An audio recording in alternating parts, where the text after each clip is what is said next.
Niccolò Machiavelli is perhaps history's original villain. For good enough reason, Machiavelli abandoned traditional morals. He rejected Christianity, and he ripped apart goodness at its very foundation. In its place, Niccolò Machiavelli created a structured system of ruthlessness and deceit. Machiavelli offers a tangled web of contradictions, profound truths, villainous advocacy, and single-minded determination. But by looking beyond the now famous brand of Machiavelli, we can find some grim and relevant truths about the world we live in today and how to function within that world. To understand at all the philosophy of Machiavelli, you do need to understand his life, and to a degree the times he grew up in. These times were marked by political instability and societal chaos. Niccolò Machiavelli was born in Florence in 1469. He came from a wealthy family, but his father Bernardo was the poorest of that family. Bernardo was a former lawyer, mostly unemployed, who had a good network of relationships, but not much to show for it. Machiavelli's father was skeptical of religion, or at least as skeptical as one could be in his era. His mother, meanwhile, was a devout woman who spent her time writing religious poems and hymns. This combination of religious skepticism and talented writer would certainly form the basis for Machiavelli's later work. At the time, Florence was a republic, on paper anyways. The Florentine government consisted of 8 priori who were all led by one sort of prime minister. Every 2 months, these people would be elected via a lottery system from the names of well-to-do, respectable Florentine men. In theory, this allowed a constant changing of power so that no single profession or geographic area could seize control entirely or permanently. In practice, this system was an absolute disaster. Every 2 months, there were wholesale changes to government approach and priorities. So the ruling Medici family had stepped in. They manipulated the lottery system, ensuring that all eligible names were friendly and would toe the Medici line. In reality, Florence was functioning like something of a dictatorship. This level of corruption wasn't really rare in Italy, rather it was closer to the norm than an exception. Wars raged around Europe for territory, and Italian mercenary government leaders changed sides at the drop of a hat. This is all to say, Machiavelli grew up in a society where the idea and the reality of how things operated were wildly divergent. He had a front row seat to political dysfunction and corruption. Meanwhile, he learned from a young age the price of failing as a politician. Near his 9th birthday, conspirators against the Medici family were hung upside down from the government's main building and left there for weeks to rot. This combination of corruption and brutality were seemingly formative in Machiavelli's later career. People don't really know much about Machiavelli's early life, but he did achieve a significant level of education. After the Medici family was pushed from power in 1494, Machiavelli was appointed to a Florentine government office where he authored government documents. Shortly thereafter, Machiavelli earned himself a couple of promotions. He was appointed to Second Chancery, which was one of 2 key state departments in Florence. He also became Secretary of the Ten of War. This was a committee that dealt with foreign relations and war preparations. Machiavelli was just 28. To this day, no one knows how he earned such high posts at such a young age. There are no documents or records to indicate any special experience that would have deserved these promotions. People often downplay Machiavelli as a failed politician, which perhaps later will be true, but isn't entirely correct. For over a decade, he was Florence's top diplomat. While his work did not produce any truly remarkable results, this was probably through no fault of his own. Florence was the weakest of the main Italian states during a truly tumultuous period. To that point, in 1512, the Florentine Republic was overthrown and the Medici family returned to power. Suspecting Machiavelli of conspiracy, the Medicis imprisoned, tortured, and exiled him the following year. It was there, in exile, that Machiavelli produced his most famous work. The Prince was not the only thing Machiavelli wrote, but it's his most famous and most influential, so we'll be looking at Machiavelli's philosophy predominantly, but not entirely, through the lens of this book. The Prince was meant to be a guide for a ruler. Indeed, it was written expressly for Lorenzo Medici, head of the Medici family, and we'll talk more about that later. For a long time, the prevailing philosophy said that the measure of a leader's greatness was by his goodness, his moral character. This was certainly not always put into practice, but it was the ideal. In The Prince, Machiavelli tossed that out entirely. He said that for a leader, all that mattered was concentrating and keeping one's power. Being good was not the measure of a leader's success, but rather building a great nation. In this way, Machiavelli divorced entirely political theory from ethics. The book is not a manual for living, but rather a manual for keeping one's political power, for being an effective leader. In this pursuit, Machiavelli rejected Christianity and placed very little value on traditional morals. More precisely, he argued that morality was fine, but a person simply couldn't always act morally and be an effective politician. This took courage, perhaps cruelty and a dark sort of boldness, but courage nevertheless. Machiavelli could have padded his messages. He could have said, "Oh, you have to do all of this to stay in power, and that's why power isn't really good." Could have expressed a disdain for the type of person he believed could hold on to power. In writing this way, Machiavelli could have eliminated a great deal of criticism and controversy while still fundamentally delivering the same messages. But instead, in this short volume, Machiavelli systematically rips apart morality and instead constructs a deeply troubling and at times profoundly accurate assessment of the world. Cesare Borgia was the son of Pope Alexander VI.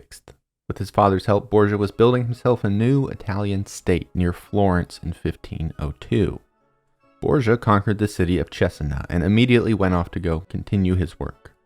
In his place, Borgia ordered his right-hand man, Ramiro de Lorca, to bring order to Cesena. He told de Lorca to do whatever he wanted, be as ruthless, as cruel, as horrific as he needed to be. De Lorca obeyed. He beheaded men in front of their families, he seized property, he castrated anyone who went against his rule. After this version of peace was established, Borgia went to Cesena himself.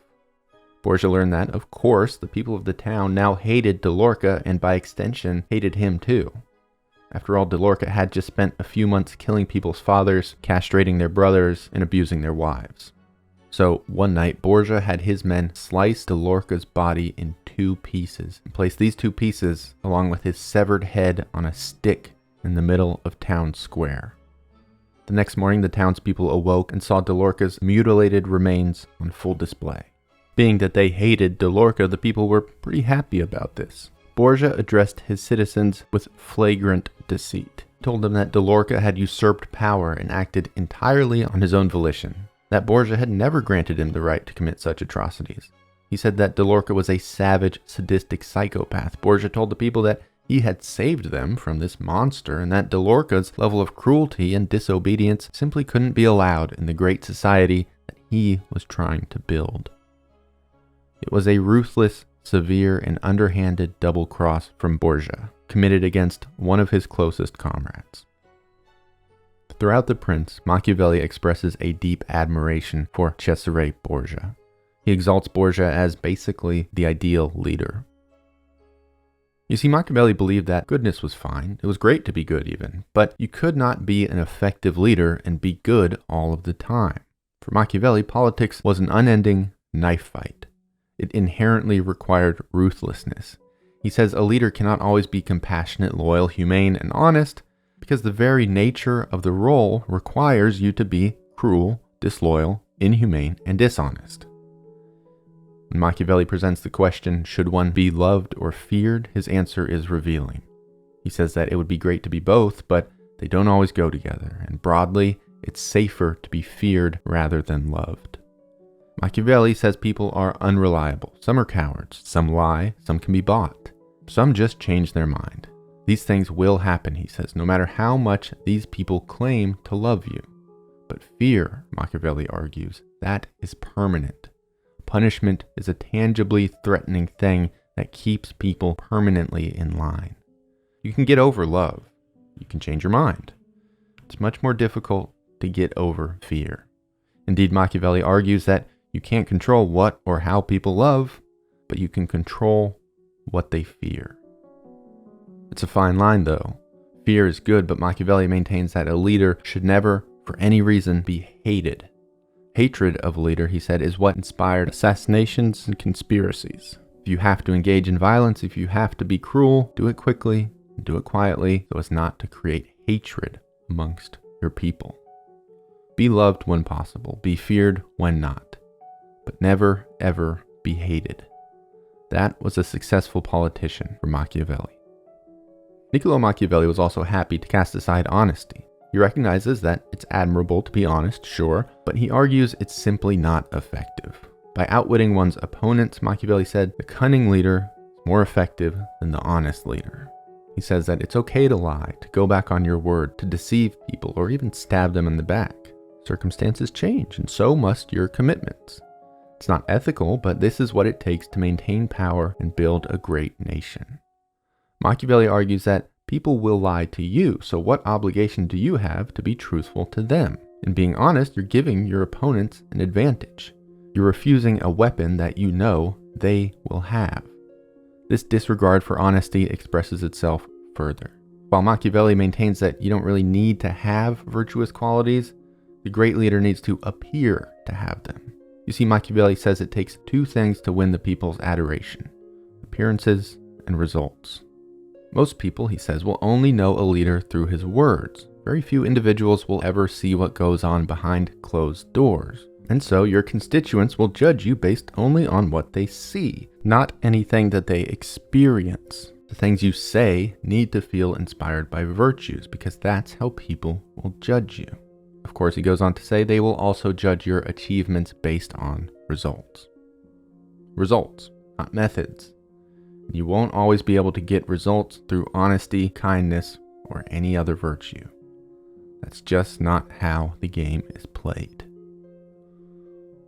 And so we have the house that Machiavelli built, or at least the one that is so famous. Not inherently or always cruel, but so willing to be cruel, willing to deceive, to lie, and to hurt.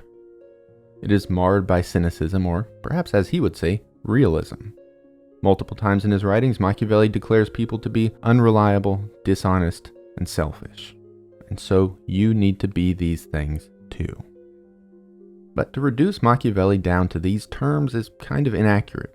You see, among his writings, there are profound truths, perhaps worryingly profound.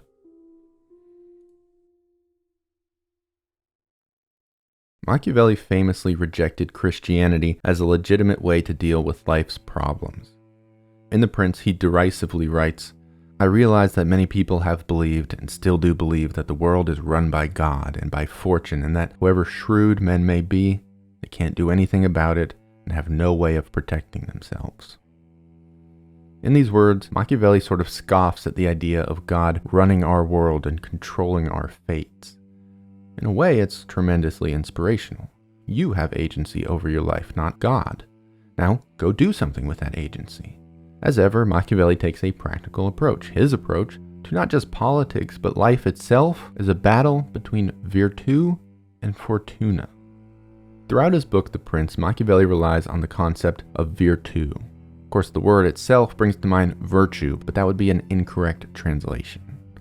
Machiavelli wasn't interested in the simple dichotomy of good and evil, but rather the pursuits of success over failure and the need for strength over weakness. Really, there's no great single-word translation for the idea of virtu. Prowess comes to mind, as does strength of character. But virtu is perhaps any trait that allows you to achieve your desires. It could be talent, boldness, bravery, will, cunning, intelligence, or any number of other specific skills. Broadly, it is something that inspires a sense of agency. With virtu, you can be truly great. In life, virtu is pitted against fortuna, Machiavelli says. Fortuna here is a more straightforward concept. It is fortune, luck. Machiavelli tells us that fortuna basically decides half of what we do, the other half is up to us and our virtu. He makes the analogy of a river that routinely floods a plain, destroying a village and killing its people. That is fortuna. But we can do something with this fortuna. We can build banks and dams so that the river can flood all at once and the people will not be harmed. This is the meeting of fortuna and virtu. Fortune, he says, wields power only in places you allow it to. With preparation through virtu, you can at least be ready to meet fortune when it arrives. Conversely, a person can be successful one day by doing X, Y, and Z, and then fail the next day doing the exact same thing. This is because fortuna changes. In this way, Machiavelli tells us we must be ready to adapt. Keep your approach in step with your circumstances. In so many words, adapt or die.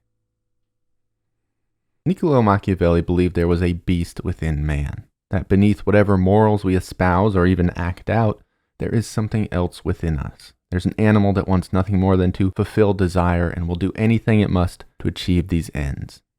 Perhaps he was ahead of his time. The psychologist Carl Jung would later refer to something like this as the shadow, while Freud may consider it the subconscious. Much like these men, Machiavelli insisted that we don't suppress this beast, nor do we let it take control, but we must instead learn how to work with it. Be ethical, be kind, and be just whenever you can, but in the pursuit of a goal, be like the beast. Be like the lion who can scare away hyenas. Be like the fox who is too cunning to fall into traps. Playing by the laws, morals, and methods of man will only get you so far. Machiavelli offers profound insight when he discusses another dichotomy, the way the world should be versus the way the world is. This insight, I feel, is perhaps the most chillingly accurate in all of his writings. He says there is an enormous, glaring gap between these two things. If you conduct yourself in a way that is in accordance with what the world should be rather than the way that it is, you are authoring your own destruction. Machiavelli basically says the world is not a utopia. There's goodness in it, but it is not wholly good. There are traps, lies, and threats. You need to be wary of these things. You need to function in a way that provides resilience in the face of these realities. Live in accordance with how the world is, not how you think it ought to be. This, I think, more than categorizations of villainy or evil, gets to the core of the Machiavellian philosophy. Still, for all his insights, when we try to put Machiavellian principles into practice, we do run into some problems. Machiavelli wrote The Prince as a gift to Lorenzo Medici, the head of the Medici family. It was an attempt to earn Medici's trust and favor and basically get himself a job. Mind you, Machiavelli did this after the Medicis had him imprisoned, tortured, and exiled. Machiavelli never got his job. Lorenzo probably never even read The Prince. But even if he had, I think Machiavelli still wouldn't have gotten the job. Of all people, Machiavelli should have understood that his ideas, or maybe just publishing them, could fuel only an author's career, not one of a politician. Machiavelli's work is self-defeating. Look at the things he advocates for: deceit, backstabbing, cruelty, opportunism. Why would you ever want this man in your inner circle? How could you willingly invite him into any meaningful position? Machiavelli's principles, when broadcast anyways, become incredibly antisocial and perhaps even counterproductive. At the very least, Machiavelli sacrificed himself to espouse his ideology. Who would read The Prince and want to be anywhere near Niccolò Machiavelli? Well, the answer to that was demonstrably no one. You could argue that you'd rather have him on your side than the other guys. But while not an entirely failed politician, Machiavelli never rose to any significant positions of power. He never drafted any constitutions, he never led any revolutions, and he was never in charge of any cities or countries. For all of his theorizing, Machiavelli never seemed to put his ideas into practice with huge efficacy. Indeed, there are no records of him ever doing anything that was Machiavellian. Of course, he also advocates for secrecy and cunning, so perhaps Niccolò Machiavelli just managed to hide things from history.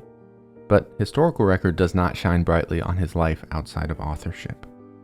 After the prince's failure, Machiavelli fell back into a life of womanizing. He fell in and out of love quite routinely and pursued little more than his romantic desires. Machiavelli went on to write sexual comedic plays which earned him undeniable and immediate celebrity, but he wanted to be in politics. Eventually, Machiavelli was called upon by a Medici cousin for advice on a looming French and Spanish conflict. Machiavelli was given the task of overseeing Florence's defensive walls. When the fight came, the Spanish army simply bypassed Florence altogether. Instead, they sacked Rome quite easily. The Medici family collapsed once again, and Machiavelli was out of favor and unemployed. He got ill, and Niccolò Machiavelli died within a month. His political career was largely insignificant, but still Machiavelli's legacy is strong. His writing undeniably put a stamp on history.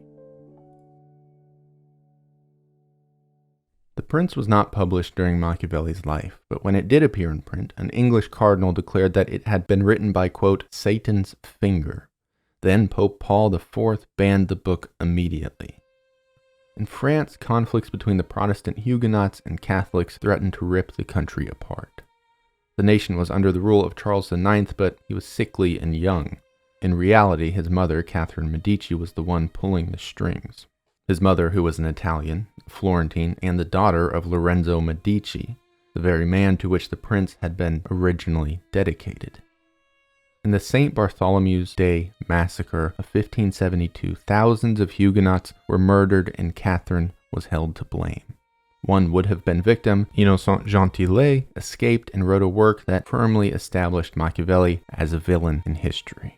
The book described Catherine as a compulsive reader of Machiavelli and characterized the author as representative of a cruel, villainous Italian identity. The writings pulled Machiavelli's work from its context, and readers were convinced that they understood the philosophy. In truth, what they read was a hodgepodge of Machiavellian ideas that seemed to embrace brutality and advocated for the rejection of virtue entirely. But this was the version of Machiavelli that became democratized. Gentillet's work was translated into Latin and then English well before the prince itself existed in English. This version of Machiavelli's writing moved from intellectual elites into popular culture. The character of a cruel Machiavellian archetype leaked into famous plays and literature, so Machiavelli's name became synonymous with evil. In truth, Machiavelli's thesis was only that Christian morals and effective political leadership were not always compatible. I think most people today would probably agree with this sentiment. While the tide never really turned on Machiavelli, his philosophy has been embraced by politicians the world over. And it should be said that these politicians were not exclusively moral or amoral leaders, not exclusively authoritarian or permissive. Whether he predicted it or caused it or some combination of the two, Machiavelli's writings describe modern political machinations almost perfectly. Today's politicians must and do maintain a facade of morality and hopefully act on it when possible. But in reality, there is certainly a divorce between ethics and political ambitions. No matter where you stand politically, I think we can all agree this is mostly true. I personally don't find the purely political discussion around Machiavelli entirely compelling. Rather, I think that examining his opinions on life, the world, and how to operate within it reveal timeless wisdom. Wisdom that sometimes we'd rather not accept. I find myself resistant to much of the cynicism offered by Machiavelli. Certainly, I would never aspire to be like Cesare Borgia, nor would I want a leader like him either. In fact, I believe people to be inherently good. But presented with this, I am sure Niccolo Machiavelli would laugh in my face. He would say I am playing right into what he warns against. Machiavelli would tell me I am living how I think the world should be, not how it really is. In this way, there is a single-minded determination to Machiavelli's writings. He doesn't care one way or the other about being a good person. He doesn't care about any god. He doesn't care about friends. Instead, his philosophy cares only about one thing: power. I suppose there is something admirable to such determination, even if it isn't wholly relevant to every individual. Like all great villains, Machiavelli is dangerous. It is dangerous to subscribe wholesale to his ideas, and indeed, it is perhaps equally dangerous to ignore them completely.